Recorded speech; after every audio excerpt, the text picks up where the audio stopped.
Bienvenue dans Chromatica, le podcast où l'art du design graphique rencontre la science du branding.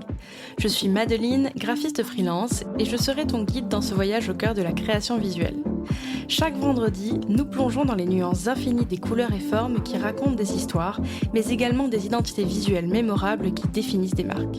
En solo ou avec des invités, je souhaite te donner des clés pour tirer profit des capacités d'une identité visuelle millimétrée, car chaque couleur, chaque forme est une opportunité de propulser ton entreprise encore plus loin.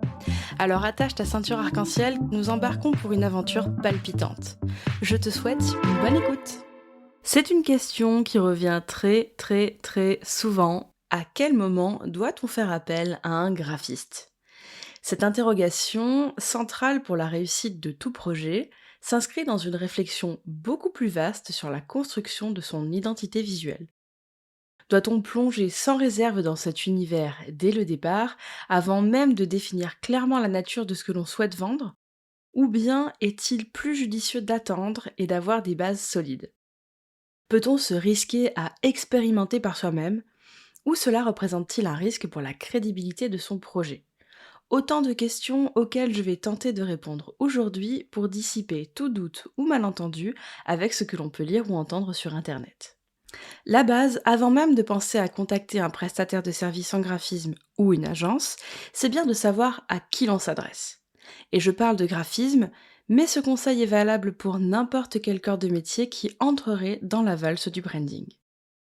Posséder une solide base ne se limite pas simplement à connaître son client idéal ou la direction à prendre avec son entreprise. Cela implique également une compréhension approfondie de son marché. C'est pour cela qu'il faut faire une veille constante pour apprendre à bien connaître ce dernier, identifier les tendances, les attentes des consommateurs et les valeurs qui sous-tendent le projet. C'est une étape essentielle et constante étant donné que certains marchés sont en évolution quasi permanente. Ces bases solides servent de fondation à toute création cohérente. Et j'insiste vraiment beaucoup sur le mot cohérent. Les risques encourus en l'absence de ces fondations sont multiples. Une image décalée par rapport à l'entreprise, un ciblage inapproprié et donc un discours dans le vent, une baisse voire une absence totale de vente, une perte de crédibilité, des difficultés de communication et bien d'autres. Alors avant même d'entamer des recherches de graphistes, il est impératif de connaître tous ces détails sur le bout des doigts et de se tenir au courant de tout ce qui a un rapport avec la cible du projet, mais également avec son marché. Alors certains graphistes ne vont pas du tout vous demander tous ces détails et c'est bien dommage car ce sont des informations cruciales qui enrichissent une identité visuelle et la rendent, encore une fois, cohérente. Alors si on devait rentrer dans les détails, quelles seraient les informations à rassembler ? Ici, je vais prêcher pour ma paroisse, mais généralement, je pose des questions en 3 temps. J'aime apprendre à connaître mon client, d'où il vient, ce qu'il fait et pourquoi il le fait. Je veux savoir comment est née l'idée de son projet, pourquoi et surtout quel est son but, ce qu'il envisage pour l'avenir de la marque, comment et encore une fois, pourquoi. De cette manière, on peut penser la stratégie graphique pour plus tard, penser global. Créer une identité visuelle qui saura grandir avec le projet et le suivre dans ses possibles évolutions futures. Je souhaite également connaître le projet dans ses moindres détails. Origine, grand pourquoi, cible, persona, technique de vente et de promotion, avenir, marché, etc.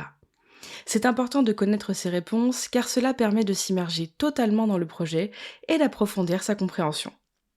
J'ai d'ailleurs un petit conseil pour les créatifs de passage sur ce podcast, n'hésitez pas à vous mettre dans la peau d'un client.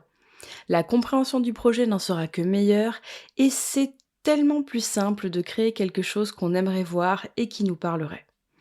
C'est exactement ce que j'ai fait quand j'ai pensé l'identité visuelle de Cuissot. Je me suis demandé ce que j'aimerais voir, en rejetant d'ailleurs totalement l'une des idées de ma cliente, mais ça, nous aurons l'occasion d'y revenir lors d'un épisode avec Léa. Et enfin, pour revenir à notre sujet, dans un 3e temps, je demande à mon ou ma cliente une moodboard sans aucune limitation. C'est-à-dire qu'elle peut y mettre absolument tout ce qu'elle veut, que ce soit sur Pinterest ou sur mon nouvel outil préféré, Milanote. Je pose ensuite quelques questions vis-à-vis de cette dernière. Pourquoi ses choix ? Ce qu'elle a aimé en termes de couleur ou de forme, ce qui l'inspire, mais également ce qu'elle déteste ou ne veut pas voir. Alors je sais que vis-à-vis de la mood board, il y a deux écoles et je respecte l'un comme l'autre camp. Cependant, je trouve qu'il n'y a pas mieux pour pénétrer le cerveau de son client. C'est une manière fascinante de lui faire dire ce qu'il ou elle aurait oublié de stipuler pendant un entretien ou en répondant à des questions écrites. Car il faut bien retenir quelque chose et c'est humain, le client va forcément oublier des choses pendant l'appel qui précède la création de son identité visuelle. De même, un client n'a pas le même vocabulaire que nous. Il ne va peut-être pas s'exprimer correctement et il est possible de mal comprendre ce qu'il ou elle voudra dire. C'est pour cela que je double avec mon outil favori que j'ai créé déjà depuis quelques années et qui a fait ses preuves, mon brief parfait. Il regroupe toutes les questions citées plus haut, mais également la possibilité de faire une mood board et d'en parler. Je triple donc la prise d'informations pour être certaine de ne passer à côté d'aucun détail. Ce regroupement d'informations est essentiel et incontournable dans mon process.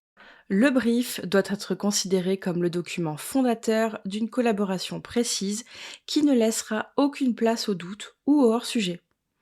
Un brief bien construit maximise les chances de créer une identité visuelle en adéquation avec le message que l'on souhaite véhiculer, permettant ainsi de toucher la bonne cible et de générer des ventes durables. Mais tout ça, ça passe aussi par la recherche et le fait de trouver le bon prestataire. Et là, on est face à un processus qui va au-delà des compétences purement techniques que l'on pourrait exiger de la part d'un professionnel.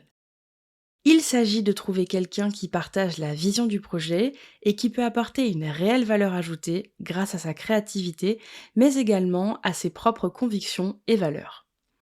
Car lorsque l'on choisit un prestataire, il est primordial de ne pas se baser uniquement sur des liens familiaux ou amicaux, ou encore des considérations purement financières.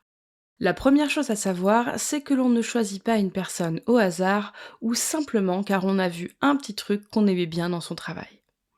Il faut savoir que tous les graphistes ne sont pas capables de travailler sur les mêmes projets. Pourquoi? Tout simplement car nous avons des visions et des sensibilités différentes. C'est exactement ça qui fait que la concurrence entre nous n'existe pas réellement. Nous sommes tous différents.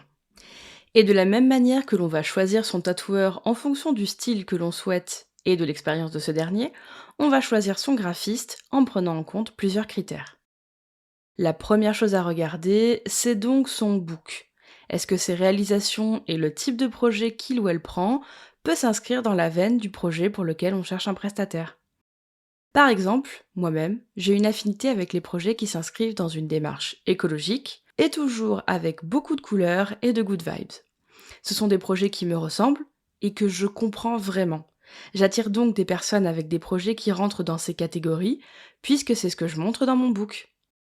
Mon meilleur conseil serait donc de prendre le temps d'explorer chez différents professionnels, d'échanger avec eux et de s'assurer qu'ils comprennent véritablement le concept du projet. Ce qui m'amène à la question suivante, comment reconnaître et savoir qu'on a trouvé le bon prestataire? Car oui, là c'est un petit peu le moment où tu vas devoir céder le bébé à quelqu'un que tu ne connais pas forcément, voire pas du tout. C'est une aventure, mais si tu tombes sur la bonne personne, c'est une aventure qui se déroulera probablement mieux que celle de Frodo et Sam. Trouver la bonne personne pour concrétiser une identité visuelle, c'est un petit peu comme quand tu sais que tu as trouvé le bon partenaire en amour. Tu te sens bien, tu as confiance, tu te sens écouté et surtout tu as l'impression qu'on te porte ou qu'on te tient la main. C'est impératif. Et là, je vais répéter quelque chose que j'ai déjà évoqué dans l'épisode 3 avec AD et que j'ai tendance à me répéter à moi-même, mais lors du premier rendez-vous, si quelque chose ne passe pas, que ce soit une retenue sur l'attitude générale, un point qui a été mal compris ou encore un feeling qui ne passe pas du tout, au moindre couac, si tu sens que quelque chose ne va pas, au moindre doute, c'est sûr à 98% que quelque chose va mal se passer. Et cela que ce soit du côté client comme du côté prestataire. Nous sommes des humains et nous ne pouvons pas toujours cliquer avec les personnes en face de nous. Mais une collaboration qui démarre sur un doute ne va probablement pas bien se dérouler. Le processus de collaboration devrait être clair et rassurant, voire même un petit peu excitant pendant la phase de création et à l'approche de la livraison. La symbiose entre la vision du client et la créativité du graphiste est le signe que la collab est sur le droit chemin. Et c'est encore mieux quand le créatif, lors du premier brief, arrive à se projeter et transmet un sentiment de compréhension profond du projet. Personne n'a envie de se retrouver avec quelqu'un qui ne comprend pas tous les tenants et les aboutissants d'un produit ou d'une offre.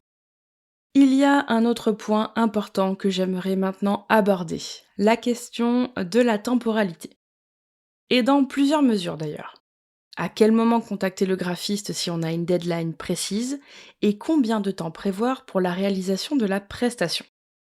Ces questions peuvent paraître toutes bêtes et pourtant, gardons bien en tête que les urgences des uns ne sont pas les priorités des autres. Ainsi donc, contacter un graphiste en urgence quand on veut parler d'identité visuelle n'est pas une bonne idée. Bien sûr, tout cela dépend des plannings de chacun. Il vaut mieux s'y prendre bien à l'avance et se laisser un peu de temps, que j'appelle le temps soupape, pour mettre en place ce qui doit l'être. Commander et réceptionner des impressions si besoin par exemple, lancer une réalisation de site web si cohérence, etc. Je conseille donc un rétro-planning et de la patience. Certains graphistes travaillent très rapidement et d'autres très lentement. Il n'y a aucune règle du moment que le job est bien fait. Pour ma part, j'ai un délai de 2 mois à compter du début de la presta pour livrer une identité visuelle. Je compte le délai de réflexion, le délai de création, le délai de livraison, mais également tous les échanges et allers-retours qu'il peut y avoir avec le ou la cliente.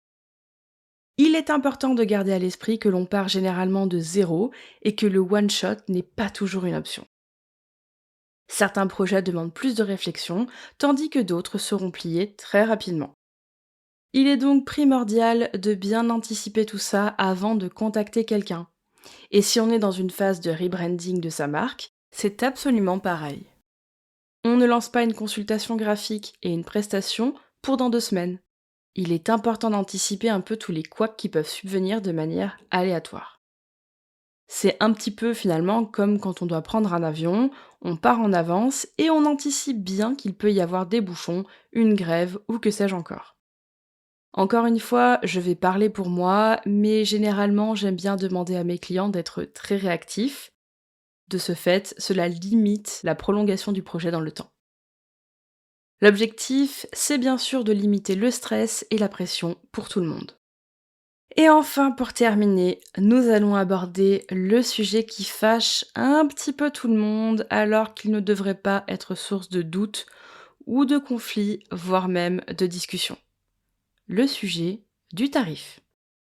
Et oui, en matière de budget, il est crucial de ne pas sacrifier la qualité au profit de petites économies.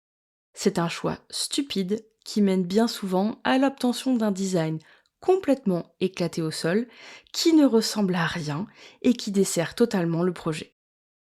L'identité visuelle, c'est l'aspect tangible d'une entreprise, et l'investissement dans ce domaine doit refléter les ambitions que l'on porte pour son projet. Si les ressources financières manquent initialement, alors tant pis, il vaut mieux envisager l'investissement pour plus tard.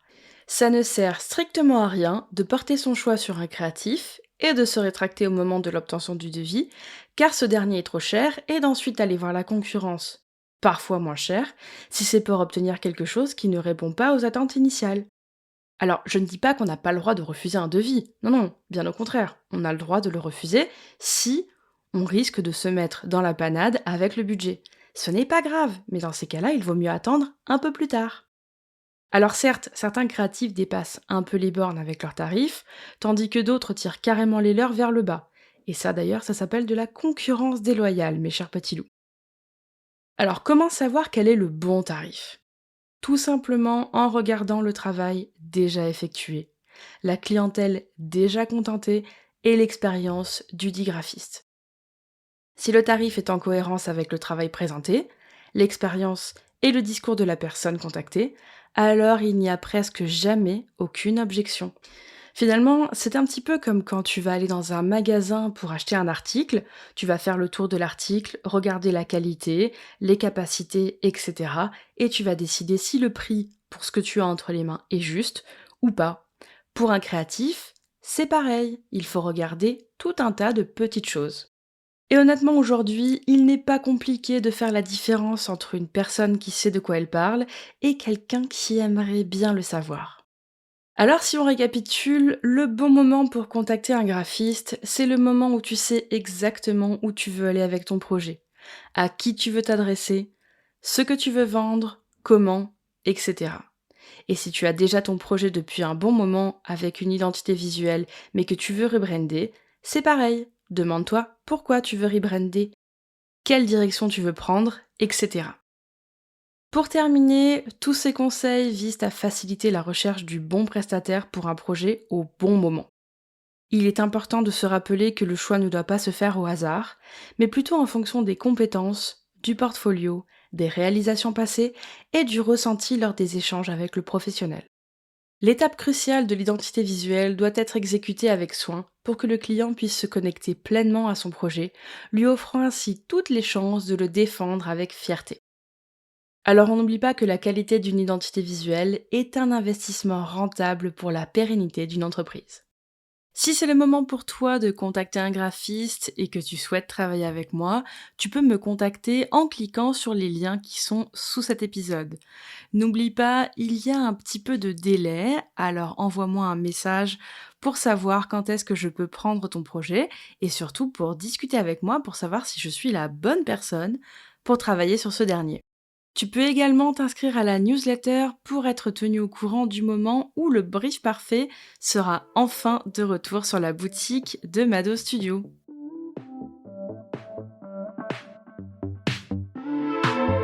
Merci d'avoir écouté cet épisode de Chromatica, j'espère vraiment qu'il t'a plu. N'oublie pas de t'abonner sur ta plateforme d'écoute préférée et de laisser un commentaire ou un mot d'amour ainsi que des étoiles. C'est ce qui aide à vraiment faire connaître le podcast en plus de m'envoyer du love. On se retrouve la semaine prochaine, mais d'ici là, tu peux me retrouver sur Instagram, @madostudio. Porte-toi bien et je te dis à très vite.